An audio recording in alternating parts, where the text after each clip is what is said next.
और चलिए अब कोरोना के बारे में हम सीधे चिकित्सकों से उनकी राय जान लेते हैं कि आखिरकार ये वेरिएंट कितना खतरनाक है और क्या कुछ कदम हमें खुद उठाने हैं, लाइफस्टाइल में क्या कुछ बदलाव करना है। हमारे साथ दो चिकित्सक जुड़ रहे हैं, डॉक्टर विवेक जोशी जो कि चिकित्सा अधीक्षक हैं और साथ ही डॉक्टर नेहा अरोरा वर्मा जुड़ रही हैं, स्पाइन एंड लाइफस्टाइल कंसल्टेंट हैं। आप दोनों का ही स्वागत है बंसल न्यूज पर। नमस्कार डॉक्टर विवेक, सबसे पहले मैं आपके पास आना चाहूंगी। चीन के हालात किसी से छिपे नहीं हैं। साल 2020 की वो भयावह तस्वीरें अब फिर से धुंधली जो तस्वीरें होने लगी थी, फिर से वो तस्वीरें साफ हो रही हैं जो हालात हमने 2020 में देखे। चीन में BF7 कहर बरपा रहा है, भारत को कितना खतरा है, कैसे देखते हैं आप? मेरे हिसाब से जो लास्ट में काफी सालों से हम लोग कोविड से जुड़े हुए हैं और हर स्थिति को हम लोगों ने अच्छी तरह परखा है। मेरे एनालिसिस के हिसाब से चीन में अभी वह स्थिति है जो हमारी सेकेंड वेव की तरह स्थिति थी। तो जिस सेकेंड वेव हमारी आई थी बहुत भयावह थी और वेंटिलेटर पे पेशेंट्स को बचाना मुश्किल हो रहा, वेंटिलेटर्स की कमी आ रही थी। बट उसमें ये चीज थी कि जो भी 45 साल से उम्र के अधिक लोग जिनको की वैक्सीनेशन हो चुका था उनमें उतनी प्रॉब्लम नहीं आ रही थी जितने की जो अनवैक्सीनेटेड थे। तो चाइना की अगर बात करें तो चाइना में एक्चुअली जो वैक्सीनेशन है वो 60% पॉपुलेशन को ही हुआ था और उसकी वजह से बहुत सारी पॉपुलेशन ऐसी थी जिसमें कि वैक्सीनेशन का प्रभाव नहीं है, पहला। दूसरा, उनके कुछ प्रोटोकॉल्स थे जो उन्होंने समय रहते कभी बहुत स्ट्रिक्ट हुए कभी नहीं हुए इस तरह से, बट समहाउ हर्ड इम्यूनिटी जो एक बोलते हैं, हर्ड इम्यूनिटी का मतलब होता है कि आप में से 10 लोग खड़े हैं, उसमें से 1 या 2 लोगों को इन्फेक्शन है, उनसे सामने वाले को इन्फेक्शन जरूर होता है पर धीरे धीरे उनमें एंटीबॉडीज बनने लगती हैं। तो इस प्रकार की हर्ड इम्यूनिटी हमारे यहाँ हिंदुस्तान में काफी अच्छे से आ गई सेकेंड वेव के बाद में। तो अभी जो चाइना की स्थिति है, जो ओमिक्रॉन का वेरिएंट है BF7 वो इसको इफेक्ट कर रहा है और बहुत तेजी से स्प्रेड हो रहा है। तो उसकी वजह से चाइना की बहुत सारी पॉपुलेशन इसके संकट में है और उनको समय रहते चेंज जाना चाहिए, अदरवाइज बहुत मोर्टेलिटी होने वाली है। अभी भी 5000 से ज्यादा मोर्टेलिटी पर डे का रिकॉर्ड सुनने में आता है। बिल्कुल। साथ ही डॉक्टर विवेक, देखिए दर्शकों के लिए ये भी जानना बेहद जरूरी है कि आखिर BF7 वेरिएंट कैसा है, हमारी बॉडी को ये कितना इफेक्ट करेगा, हमें इससे कितना खतरा हो सकता है? देखिए ऐसा है कि ओमिक्रॉन वेरिएंट जब आया था तो बाकी जो वेरिएंट्स थे उससे थोड़ा सा हल्का था इनफैक्ट, कि उसकी वजह से किसी को लंग्स में ज्यादा तकलीफ नहीं हो रही थी। और ओमिक्रॉन का जो हमारा अनुभव है पिछले साल का, उसमें यह है कि घर पे रहते हुए आइसोलेशन में रखते हुए मरीज का ट्रीटमेंट हो सकता था। BF7 के साथ में भी यही है कि BF7 के जो इसके अलावा मतलब जो ओमिक्रॉन वेरिएंट यदि किसी को 5-6 लोगों में फैलता था, तो जो BF7 है इसकी इन्फेक्टिविटी ज्यादा है, मतलब यदि एक बंदे को है तो उससे 10 से 18 लोगों को इन्फेक्शन होने की चांसेस है। तो कहने का मतलब है कि जो ओमिक्रॉन वेरिएंट था उससे ज्यादा अब तकलीफ हो रही है कि फैलेगा ज्यादा। बट अभी तक में ये समझ में आया है कि बहुत ज्यादा लंग्स के इन्फेक्शन और सुनने में नहीं आए, प्लस हमारे भी हिंदुस्तान में अक्टूबर से ये वेरिएंट आया है, बहुत ज्यादा स्प्रेड होता तो हम लोगों को उसकी खबर रहती। पर वापस से इस तरह का कहर दुनिया में कहीं भी होता है तो ये हमको वापस याद दिलाता देता है कि मास्क पहनना, डिस्टेंसिंग रखना, ये जो बहुत सारी कॉमन सी चीजें हैं इसको फॉलो करना चाहिए। स्पेशली आप एक लिफ्ट में 10-12 लोग हैं या 5-6 लोग भी हैं, वहां पे डिस्टेंस ना चाहते हुए भी एक दूसरे से कम हो जाता है। तो ये जो एरियाज हैं यहाँ पे तो मास्क पहनना ही है, घर भी जितना वेंटिलेटेड हो उतना अच्छा है। जी बिल्कुल जरूरी है डॉक्टर विवेक कि हम खुद से भी प्रयास करें ताकि इस संक्रमण से दूर रहें। डॉक्टर नेहा का मैं रुख करती हूँ। डॉक्टर नेहा, देखिए जिस तरह से हम देख रहे हैं कोविड के केस चीन में किस संख्या में बढ़ रहे हैं, लाखों की संख्या में केस सामने आ रहे हैं, घंटों में केस दुगने हो रहे हैं। भारत में भी इस सब वेरिएंट ने एंट्री ले ली है, लेकिन कहीं ना कहीं हम कह सकते हैं कि जो इंडियंस की लाइफस्टाइल है, क्योंकि कोरोना के बाद लोग और ज्यादा सतर्क हो गए हैं, लाइफस्टाइल पर ध्यान देना शुरू कर दिया है, तो कहीं ना कहीं क्या ये उसी का फायदा है कि वेरिएंट उतनी संख्या में भारत में नहीं फैल रहा है? हाँ जी, मुझे बिल्कुल लगता है ये। और सेकेंडली हमारा एक सर्वे बताता है कि 95% लोगों में इम्यूनिटी आ चुकी है। बट मैं सबसे यही कहना चाहूँगी कि हमें घबराना नहीं है। हम पहले की 2 वेव झेल चुके हैं, हमको पता है किस तरीके से बचाव करना है। और सबसे बड़ी बात है कि हमें अपने दिमाग को उतना शांत रख के इस वेरिएंट का मुकाबला करना है ताकि हमारी बॉडी में इम्यूनिटी बने, हमारी बॉडी के अंदर वो कैपेसिटी हो कि हम इस वायरस से अच्छी तरीके से लड़ सकें। लाइफस्टाइल का डेफिनेटली बहुत बड़ा रोल है, क्योंकि लाइफस्टाइल मॉडिफिकेशन करने से आपकी इम्यूनिटी बढ़ती है, खान पान में बदलाव करने से आपकी बॉडी के अंदर वो रोग प्रतिरोधक क्षमता भी आती है, जो जरूरी है अभी। बट सबसे बड़ी बात है, प्रोटेक्शन ले, बचाव करें, बट इससे पैनिक ना करें, डरे नहीं। जी बिल्कुल डॉक्टर नेहा, बेहद जरूरी है कि हम डरे नहीं और डटकर सामना करें। अगर संक्रमण फैलता नजर आ भी रहा है या फिर फैमिली में किसी को हो जाता है तो घबराएं नहीं और आइसोलेट करें। डॉक्टर विवेक, लक्षण के बारे में जानना चाहेंगे हम, क्योंकि पहले जितने भी वेरिएंट आए हैं, पहली लहर दूसरी लहर में लोगों के गले चोक हुए, गले में समस्या हुई, लंग्स में इन्फेक्शन हुए, लेकिन ये सब वेरिएंट हमारी बॉडी को किस तरह से इफेक्ट करता है और लोग इसकी पहचान कैसे कर सकते हैं? इसमें एक जो पिक्यूलियर थोड़ा सा चेंज आता है वो है कि हेडेक बहुत कॉमन मात्रा में पाया जाता है और गले में खराश होना इस मौसम में भी हिंदुस्तान में अभी जो फ्लू जो नॉर्मल चल रहे हैं उसमें भी पॉसिबिलिटी होती है। तो अगर हमें कभी भी कॉम्बिनेशन है कि हमको हेडेक हो रहा है, उसके साथ में फीवर है, गले में खराश है और इस तरह की कोई भी सिम्टम है जिसमें कि थकान लग रही है शरीर में, तो अपने नियरेस्ट जो भी चिकित्सक आपके पास में फैमिली फिजिशियन होते हैं उनको दिखा देना चाहिए। और कुछ केसेस में जहाँ पे हम लोग बहुत पल्स ऑक्सीमेट्री अब सब लोग बहुत कॉमन हो गया है, घरों घरों में रहती है, तो अगर सैचुरेशन किसी का भी डाउन होता है जो कि 94 या 93, 94 इस तरह की रेंज में है, 95 से कम है, तो आपको चिकित्सा सहायता लेना चाहिए, क्योंकि वो टाइम है जिसमें कि अपने को एक्सरे या सीटी स्कैन हेल्प कर सकता है। तो मेरा कहने का मतलब है कि अब घर पे भी एक मॉनिटरिंग की जा सकती है कि आपको यदि बुखार है तो खाली बुखार नहीं, उसको एक नाप लें। थर्मामीटर बहुत इजीली अवेलेबल हो जाते हैं, बहुत सस्ता उपकरण भी है। दूसरा पल्स ऑक्सीमीटर है, वो भी आजकल काफी कम दामों में मिल जाता है। तो ये 2-3 चीजों का ख्याल रखना है। और ये सारे लक्षण एक्चुअली एक कोई भी वायरल फीवर के लिए कॉमन होते हैं, जो नॉर्मल फ्लू के लिए भी होते हैं।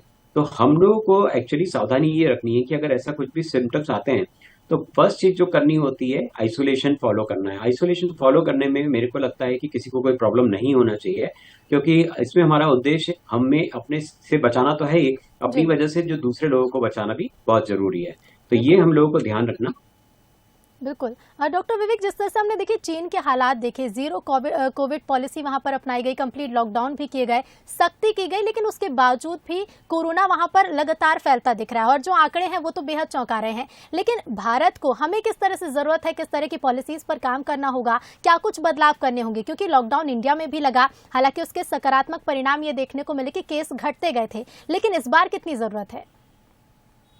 जैसा कि आप लोगों ने न्यूज में देखा भी होगा कि जो जीनोम सीक्वेंसिंग की बात करते हैं, तो जीनोम सीक्वेंसिंग बेसिकली क्या होता है कि वायरस में जो भी म्यूटेशन हो रहे होते हैं उस म्यूटेशंस को पता लगाता है और उसके हिसाब से वैक्सीनेशन में अगर हमको कोई परिवर्तन करना है तो वो परिवर्तन किया जाता है। तो वैक्सीनेशन की जहां तक बात है, हमारे यहाँ अब जो जरूरत है, जो मुझे लगता है कि हायर अथॉरिटीज उस पर ये ध्यान देंगे कि हमको बूस्टर डोज की जरूरत है। तो जिन लोगों ने 3 डोज लगवा लिए हैं, जैसे 2 इनिशियल डोज एंड एक बूस्टर डोज लगाए हैं, वो लोग काफी सेफ हैं। बट क्योंकि वेरिएंट्स आ गए हैं तो वेरिएंट्स के लिए अपने को थोड़ा सा चेंज करके और बूस्टर डोज का प्लान करना पड़ेगा। इसमें मैं एक सलाह देना चाहूंगा कि जो लोग अफोर्डेबल हैं वो, और उनके लिए सरकार से ऐसा एक नियम निकल जाना चाहिए कि भाई हम लोग जो बूस्टर डोज लेना चाहते हैं वो ले सकते हैं, क्योंकि सरकार के ऊपर एकदम से बर्डन आता है तो बहुत सारी पॉलिसीज आपको बनाने में टाइम लग जाता है। तो मुझे लगता है कि एक बूस्टर डोज लेने में कोई हार्म नहीं है, इससे इम्यूनिटी आपकी बढ़ेगी ही। और जो रिसर्च ऑलरेडी चल रही है, कहीं रिसर्च रुकी हुई नहीं है, जीनोम सीक्वेंसिंग के अनुसार में अगर हमें हल्का मॉडिफिकेशन करना है तो उसके हिसाब से नया वैक्सीनेशन भी एज ए बूस्टर डोज ला सकते हैं। बिल्कुल विवेक जी, बेहद जरूरी है कि बूस्टर डोज भी सभी लगवाए हों। डॉक्टर नेहा, आजकल हम देख रहे हैं, देखिए जिन लोगों को कोरोना हुआ उनमें एंजाइटी, डिप्रेशन, पैनिक अटैक आना, ऐसी कई समस्याएं बढ़ गई हैं। तो आज की लाइफस्टाइल को देखते हुए वो किस तरह के बदलाव कर सकते हैं, आप क्या कहेंगी? जी, सबसे पहला बदलाव तो हमें अपने खाने पीने में करना चाहिए। हमें अपने पानी में डेली के रूटीन में पानी की मात्रा बढ़ा देनी चाहिए, कम से कम 4 लीटर पानी, because that's the best detox what we can do. Secondly, हमारे खाने में एंटीऑक्सीडेंट्स हम बढ़ा दें और विटामिन सी की हम लोग भरपूर मात्रा लें डेली बेसिस पे, जिससे आपकी बॉडी के अंदर रोग प्रतिरोधक क्षमता बढ़ती है। साथ में मेरी एक सलाह ये होती है कि आजकल हम लोग बहुत सारा कार्ब रिच फूड पे डिपेंडेंट होते हैं, जिससे हमारी बॉडी को एनर्जी तो मिलती है बट उसके अंदर स्टैमिना डेवलप नहीं होता है। तो जो हमारा खाना होना चाहिए उसके अंदर आपका भरपूर मात्रा में फाइबर, ग्रीन लीफी वेजिटेबल्स, साथ में प्रोटीन की मात्रा कार्ब से ज्यादा होनी चाहिए। और साथ में आप हमेशा कोशिश कीजिए कि विटामिन सी का एक स्रोत हर मील के साथ आप लें, चाहे वो नींबू हो, चाहे वो आंवला हो, चाहे वो किसी भी प्रकार का विटामिन खट्टा फल हो। And that should be included in this. और पानी की मात्रा 4 लीटर पिए, और जिसमें 1 लीटर पानी लगभग आप गुनगुना पानी पिए, सिप सिप करके, जैसे हम चाय पीते हैं, तो उसका एब्जॉर्प्शन बेहतर होगा और हमारी बॉडी इंटरनली भी रेडी हो सकती है इन सब इन्फेक्शंस को झेलने के लिए। जी बिल्कुल डॉक्टर नेहा, लेकिन जिस तरह से हमने देखा, देखिए पहली और दूसरी लहर में कई ऐसे मिथ भी फैल गए थे। कुछ लोग कह रहे थे नींबू का ज्यादा सेवन करना है, गर्म पानी बहुत ज्यादा मात्रा में लेना है, लेकिन कहीं ना कहीं वो हमारे शरीर को फिर नुकसान भी कर देते हैं। तो लोगों को ये कैसे ध्यान रखना है कि हमें कौन सी चीज सही मात्रा में लेनी है? इसमें मैं ये बोलना चाहूंगा जी कि हर चीज हमेशा जरूरी है, तो नींबू भी। जी बिल्कुल विवेक जी, मैं आऊंगी आपके पास, पहले डॉक्टर नेहा का कंसल्ट जान लेते हैं। अति हर चीज की बुरी होती है, तो हर चीज का सेवन एक नियमित मात्रा में होना चाहिए। तो जब मैं नींबू कहती हूँ, तो एक नींबू दिन भर में पर्याप्त होता है हमारे शरीर के लिए, एडल्ट व्यक्ति के लिए मैं बात कर रही हूँ। एक नींबू से ऊपर आप खाते हैं तो वो कहीं ना कहीं आपकी बॉडी में दूसरी तकलीफें क्रिएट करता है। उसके साथ साथ गुनगुना पानी अगर आप लेते हैं, तो पानी पीने का तरीका अगर आपका सही है, पानी को हम एक साथ ना उड़ेल के मुंह में सिप सिप करके पिए, जैसे हम चाय पीते हैं, तो वो हमारे लंग्स के लिए भी अच्छा है और हमारी बॉडी के लिए भी एब्जॉर्प्शन के लिए अच्छा है। सेकेंडली, गुनगुने पानी की मात्रा अगर 4 लीटर पानी मैंने आपको बताया है, तो 1 लीटर से ऊपर नहीं होनी चाहिए। एक एग्जाम्पल मैं आपको देती हूँ। अगर ठंड होती है या कुछ मौसम बदलता है, तो क्या हम पौधों में गर्म पानी डालते हैं? नहीं। बट ठंडे मौसम में हम थोड़ा बहुत गर्म पानी अपने बॉडी के अंदर ले सकते हैं, ताकि हमारी बॉडी डिटॉक्स फास्टर करे। बट पूरा ही दिन गर्म पानी पीने से फिर हम उसको इंटरनली डैमेज करना शुरू कर देते हैं। एंटीऑक्सीडेंट्स की जब मैं बात करती हूँ, तो मैं बोलती हूँ एक कॉम्बिनेशन आप बनाइए, खट्टे फल, सब्जियां और आपके जितने भी नेचुरल उस सीजन के आपके अवेलेबल चीजें हैं उसके द्वारा। पर हम क्या करते हैं, हम प्रोसेस फूड पे ज्यादा डिपेंडेंट रहते हैं। ये सब चीजों का जब भी डिसबैलेंस होगा तो कोई ना कोई प्रॉब्लम हमको होगी। बट इस बार ये हमें ध्यान रखना है कि ये जो वेरिएंट है, इसके लिए हमें लड़ने के लिए इंटरनली बॉडी को उतना ही रेडी करना है जितना हमें एक वैक्सीन की जरूरत है। डेफिनेटली बूस्टर डोज जो सर ने कहा, I totally agree with that. But खाने का, पीने का, सोने का और एक बेहतर लाइफस्टाइल को जीने से हम इससे 101% बेहतर तरीके से लड़ पाएंगे।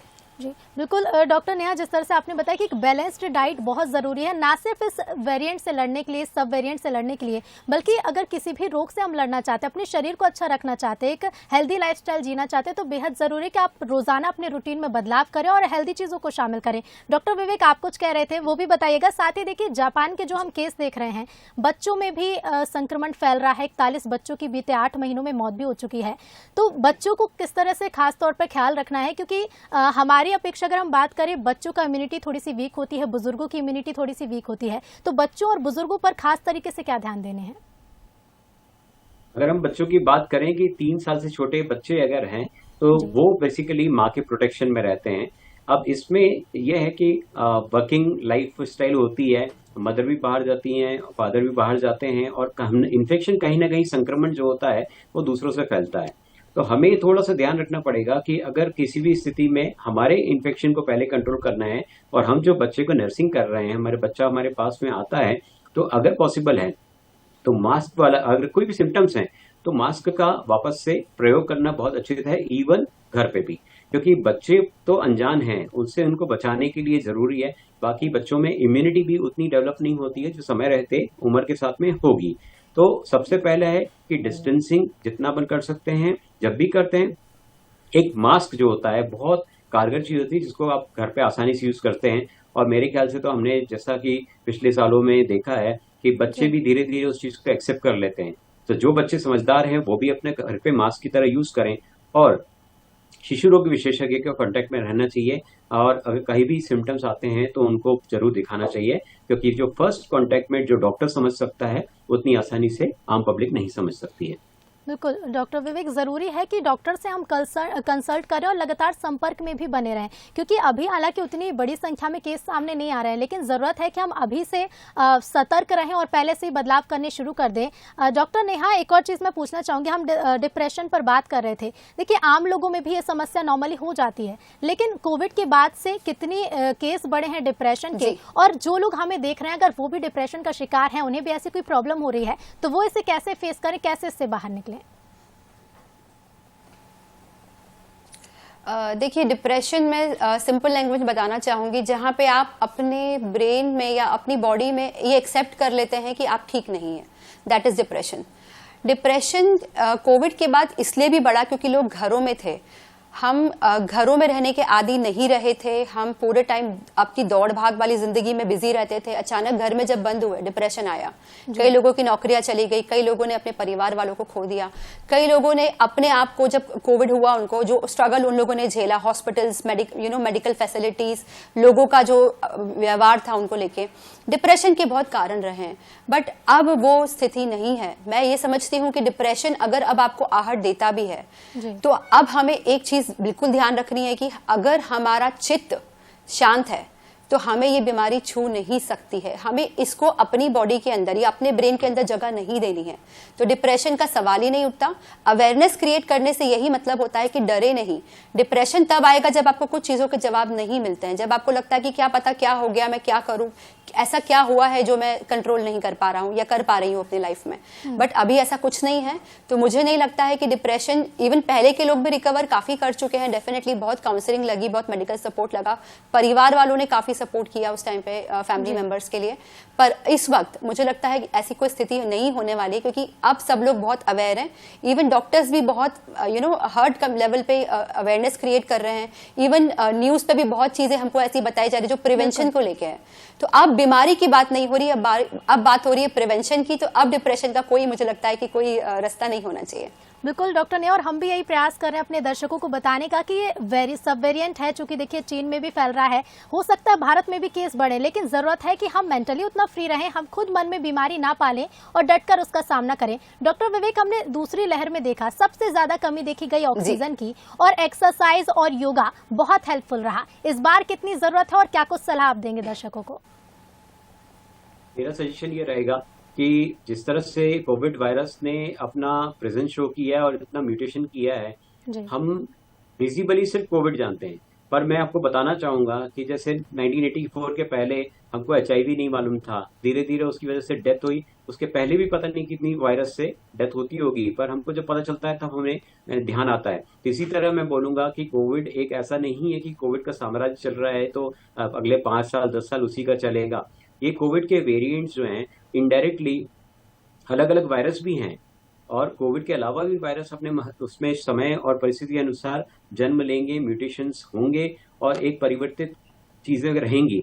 तो हमारा जो बेसिक कंसेप्ट है, जो एक स्वच्छता रखना, जो कि हम लोग इंदौर में तो सबसे अच्छा पालन करते हैं, इंदौर, भोपाल और बहुत जगह हैं, तो ये स्वच्छता पूरे हिंदुस्तान के लिए जरूरी है। हम बाहर जाके देखते हैं, अभी भी बहुत सारी ऐसी जगह हैं जो मेन रोड से थोड़ा सा अंदर जाएंगे तो गंदगी रहती है, स्पेशली स्लम्स एरिया वगैरह में गंदगी का ध्यान रखना है। पॉल्यूशन को हम जितना कंट्रोल कर सकते हैं, जितने हमारे व्हीकल्स हैं जो नई को उसके आते हैं, इलेक्ट्रिक व्हीकल्स हैं, और मतलब कहने का मतलब है कि पूरे देश को अपने आप को समझना होगा कि हमको इससे बचने के लिए मास्क पहनना है तो पहनना है, देयर इज नो हार्म।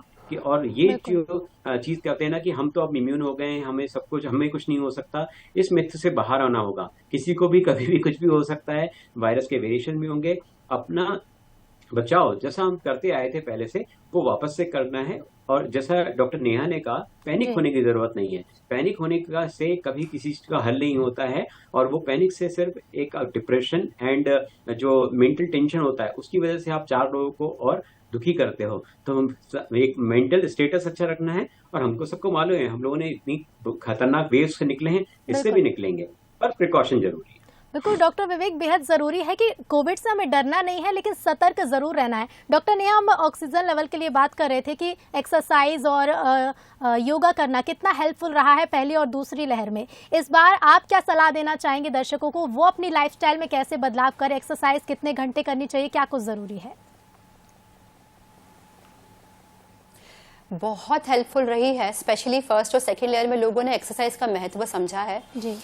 मैं देखती थी लोगों को, जो लोग घर से बाहर भी नहीं निकलते थे, वो बाद में साइकिलिंग करते हुए मुझे दिखते थे, या योगा करते हुए, या अनुलोम विलोम करते हुए मुझे दिखते थे।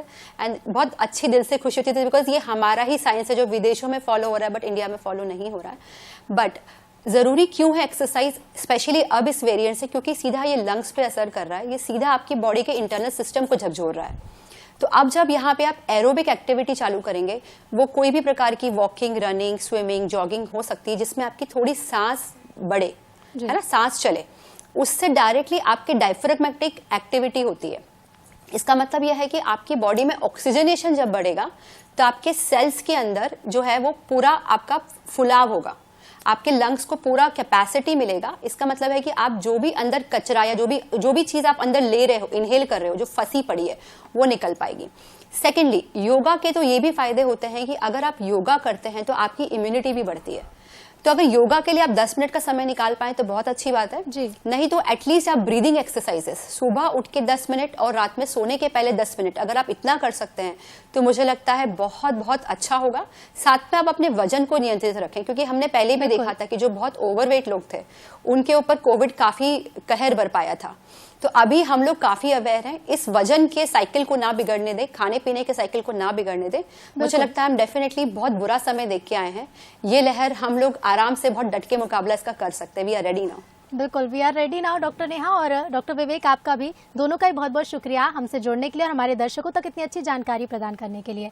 तो देखिए, कोरोना है, कोरोना से डरना नहीं है, लेकिन डटकर सामना जरूर करना है, सतर्क रहना है और जो गाइडलाइन सरकार की ओर से दी जा रही हैं, जो परामर्श चिकित्सकों की ओर से दिए जा रहे हैं, उनका पालन भी करना है। चलिए, इसी के साथ फिलहाल इतना ही। देखते रहिए बंसल न्यूज। नमस्कार।